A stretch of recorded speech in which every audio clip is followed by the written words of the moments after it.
आपण बऱ्याच वेळेला बघतो काही लोकांना एक सवय असते, सतत न बसल्यावरती टिंग टिंग टिंग टिंग असा पाय हलवत राहतात. म्हणजे त्यांना एक विचित्र आपण म्हणतो सवय की पाय सतत हलवणे.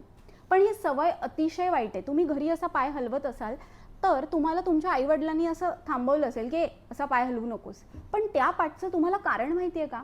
जेव्हा आपण असा पाय किंवा हात सतत हलवतो, एकतर त्यावेळी आपल्या मनामध्ये काहीतरी विचार सुरू असतो, एकतर अँझायटी असते त्यावेळेला, ती अतिशय वाईट असते. कारण तेव्हा आपल्या शरीरात चांगले नसून वाईट हार्मोन्स स्त्रवत असतात. आपण कुठलाही वाईट विचार केला की त्यावेळी आपल्या मनामध्ये निगेटिव्ह थिंकिंगची सुरुवात होते आणि आपण म्हणतो ना, जे आपण विचार करतो ते घडत असतं. त्यामुळे ते आपण करायला नको. आणि तिसरी महत्त्वाची गोष्ट की त्यावेळी हृदयाकडनं सगळा रक्तपुरवठा हा पायाकडे होत असतो आणि हे मुळात कारण आहे की आपण पाय का हलवू नये, की तो प्रवाह तिथे वाढतो आणि त्यामुळे आपल्या बीपी मध्ये काही फ्लक्च्युएशन्स येऊ शकतात. कळलंय तुम्हाला की तो पाय का हलवायचा नाही?